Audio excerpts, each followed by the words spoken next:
So I think that is why we need ideals, right? In a way, it's an ever receding target because it's so perfect that you're not gonna ever reach it, right? And I'm gonna talk about judgment and grace a little bit because I think it's also important.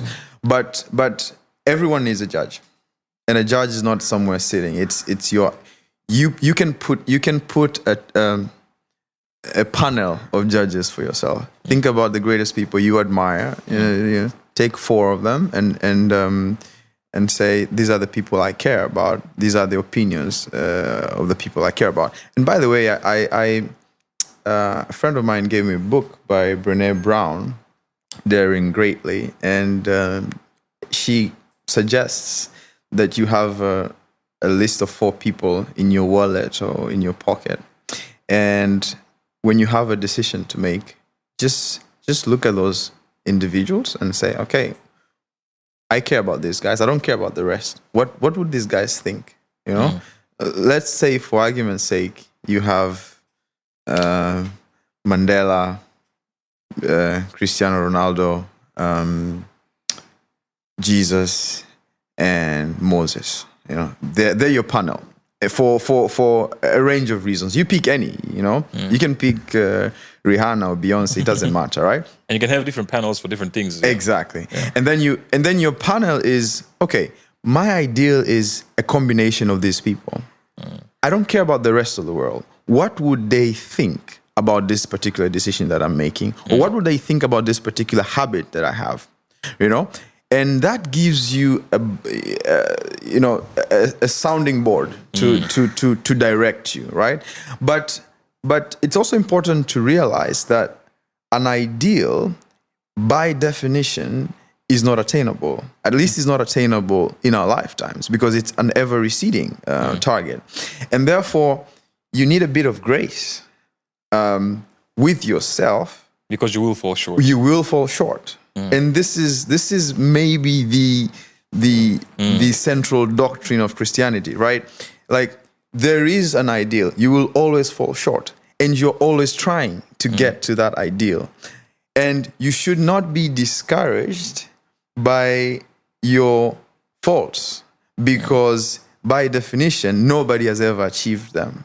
Now, I think that balance between trying to get yourself to better yourself and then also realizing that you're not sufficient in your composition is very important. And it is what actually leads to being consistently trying to improve yourself. Yeah. And how does that look like in your life? Because I think in my life, so for example, we spoke a bit about this, before we started filming, where for me, when it comes to fitness, so I have 2 guys who I guess you could say this is the panel, my panel. One of them is David Goggins.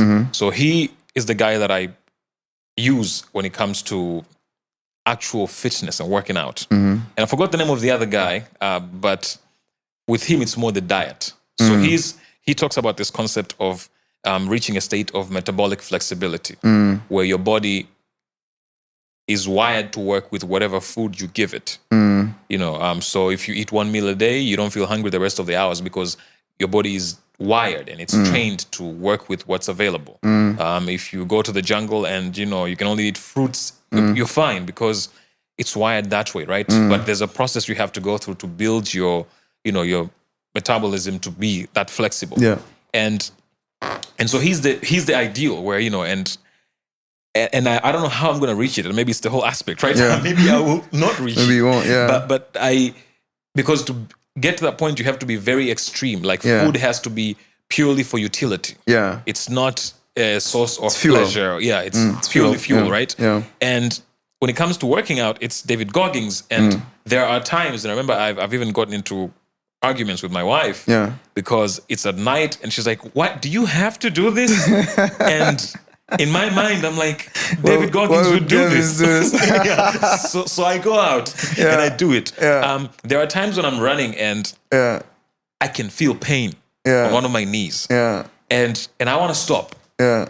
And I'm like, and I remember, Goggins wouldn't stop. He would fall, drop dead before he stops, right? Yeah. And so I have to go on. And so for me, at least in that respect, and of course that goes into every aspect, even with my finances, you know, there's an ideal. There are people that I'm looking towards, people who making financial decisions. And I think, and even with finance is a good example for me. It's maybe this is not necessarily a person, but I know Morgan Housel, he has this idea, right, of and I don't know if it's his idea or he got it from somewhere else, where he says, save like a pessimist and invest like an optimist.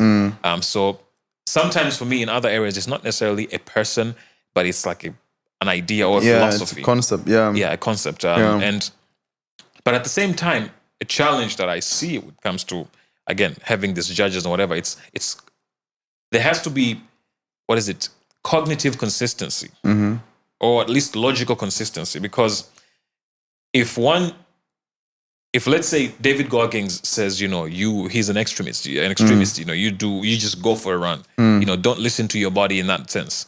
Yet on that same panel, you have somebody who says, just listen to your body. Listen to yourself. Take care of yourself. Exactly. Self-care. Self-care. If you're tired, rest. And pain is an indication the body to stop. knows what it needs. Exactly. So if you have that inconsistency, then you'll be confused and you will stop. You will not continue on. So which means even as you're formulating that panel, make sure that there's consistency of thought as well. Because if they contradict each other, that dissonance will probably force you to stop and say, you know what, maybe I shouldn't